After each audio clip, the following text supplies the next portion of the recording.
main question I have for you is that you spoke about it now. You would have done things differently in terms of recovery and injuries. So I always say I don't have regrets. I made mistakes. The mistakes I made in the past has helped me later in life. Now in my life after rugby, those mistakes that I made has allowed me to grow.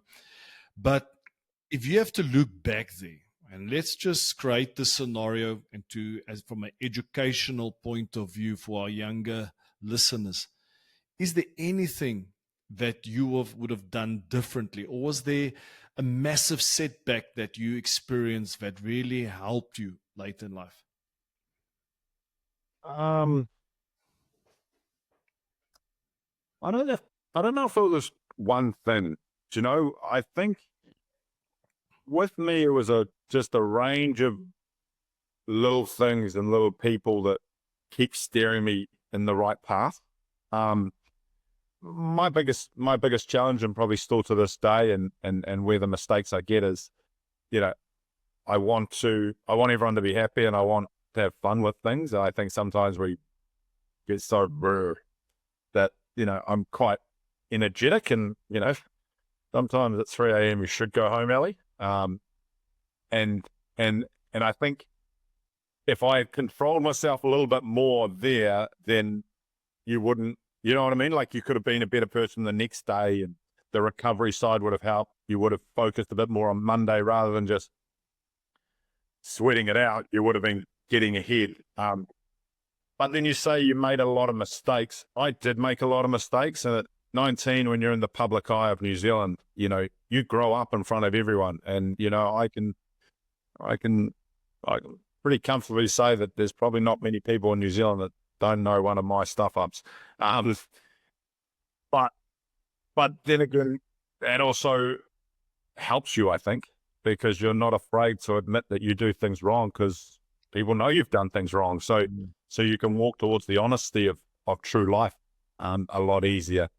So yeah, I wouldn't say there's one thing that really, really turned me. Yes. But what was there really, let's maybe be more specific here.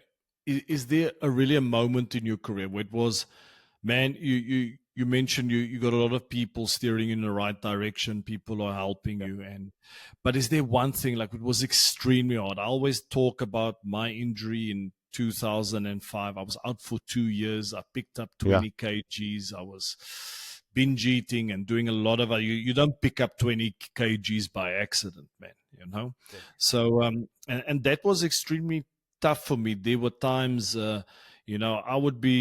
my routine would be lying in bed watching Friends and ordering a pizza from Mr. Delivery, and looking back at it now, I potentially was in a state of depression. I'm no doctor or anything like that. But was there a dark time that you can share with us? You know what? This was tough, and this is how I got out of it. Yeah, I think there's two dark times. One was quite short-lived and needed to happen, and that was in 2004, coming back from the World Cup. 2003, new coach for Auckland, a guy by the name of Graham Henry. Auckland versus Canterbury, bloody big game, one of the biggest games. And he said to me, he wasn't actually even the coach at the time, he was the assistant coach, and he said to me, look, you're not going to start this weekend. We'll put you on the bench. We've got another guy wanting to start, and he's better. And I was like, oh, mate, you can't do that. Like, I'm going up against Chris Jack. I've got to blah, blah, blah, blah, blah. This is my time to shine, these sorts of things. This is the moments that I love. He goes, nah.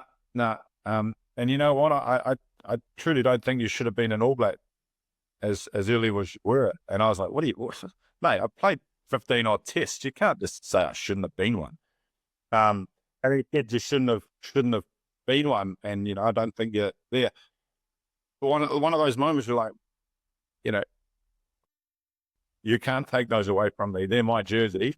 But then if you actually stop, breathe, and go, what is he trying to say? And he's actually saying, mate, you're getting ahead of yourself. Yes, you should have been there, but are you really doing the due service to the jersey? Are you doing the due service to the the Auckland jersey, the Blues jersey? Are you truly being the rugby player that you could be?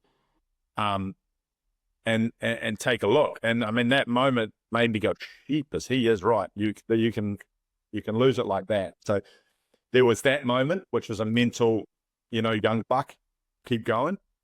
And then I was the same as you, G. I went through a period of 2 years where I didn't play. I snapped my Achilles 3 times. I was just in a dark place from would I ever actually be able to walk again? Not so much play again, but would I be able to walk again? And then, as I say, play again. I hadn't won a World Cup. I've been to the two in 03 and 07, and we got one coming in 011. I was in some pretty decent form. And bang, bang, bang, snaps. And I think those are those times where you go, well, rugby is an element of your life, but it's not the whole life. It's not your whole life. So how do you get out of those things? And that's when you anchor on friends, family, find your internal discipline. I wasn't hoovering into pizzas like you were. Gee, I was far too vain for that sort of shit.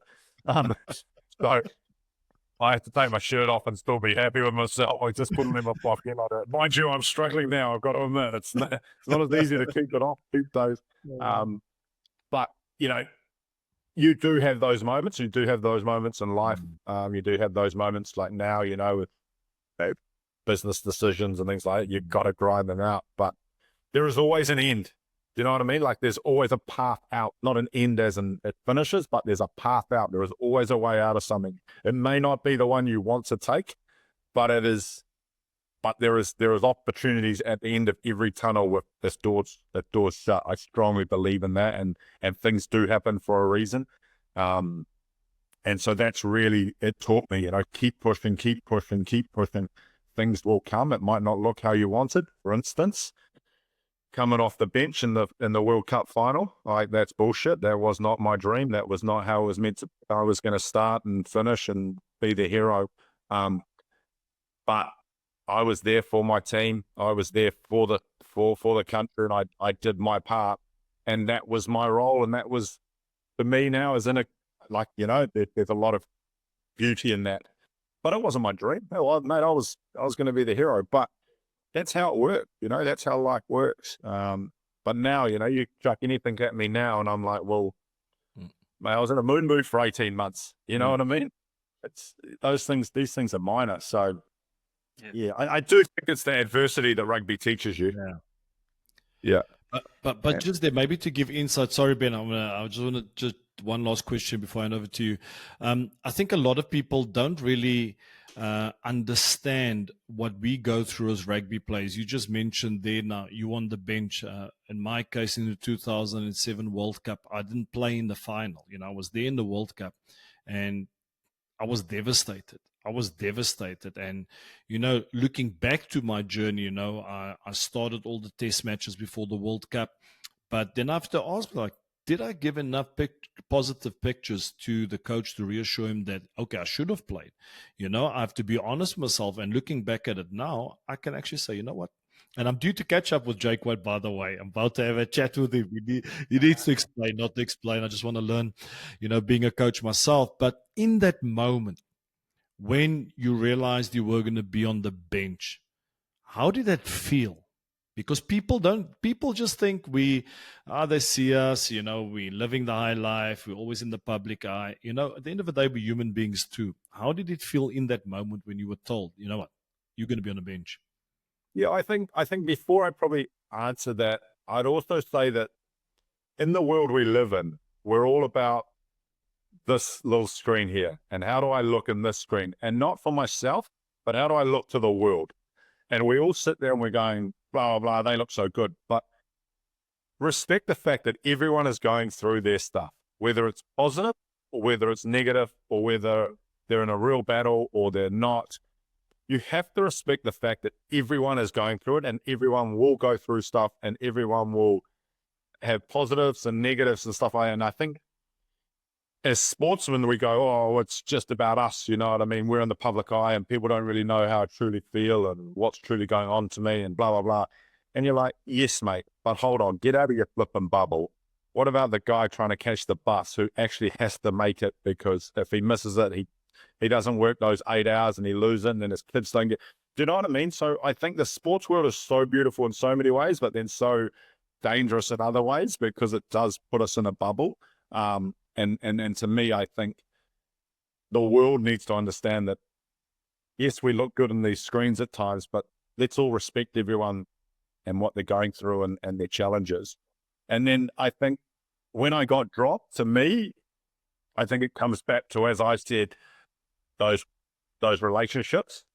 So your Wednesday evening, and you get a phone call from Graham Henry, come to his room. And I'm like, buddy, I know what this is, mate. Don't even tell me to come to your room. Just flip it and text it to me. But anyway, that's his nature. Went to his room. Hey, Ali, how are you? I said, mate, I'm great. I really want to be here. And he's like, well, would you like a glass of wine? I was like, you're going to do it this way, are you? And we all knew the answer. We knew what was going to happen. But, we sat down, had a glass of wine. He talked to me and he said, look, mate, I think you're really, really, really good player. I think I could pick any three of you, Brad, Thorne, or Sam. But you know what? You're just so good off the bench. And I was like, yeah, I'm off the bench. I'm good, mate. I'm just good. And he goes, so I'm going to put you on the bench.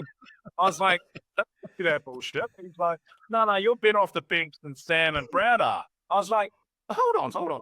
I'm just as good on the field as well. He goes, no, this is better for the team. And I'm like, he's crippling me for being better off the bench than starting. But the reality is like, it's what's better for the team. So for me at that time, I was gutted. I could be truthfully honest with Graham. That was one of the beauties of the things we had. I said, you're making the wrong decision. I was quite animated and quite angry with him. Have another sip of wine, mate.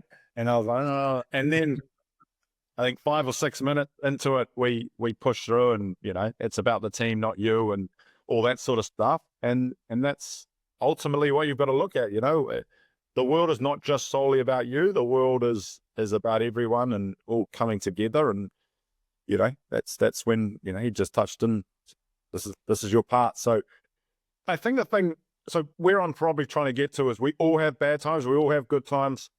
We all have those times where you'd feel like the world's on top of you, but accept them, walk towards them, and then push forward. And it's the ones that we put ourselves to is the one that really stops our progression. So keep pushing forward, even when you go through those dark times, because quite quickly the sun can come up and you can be in a whole different space if you've got a positive mindset.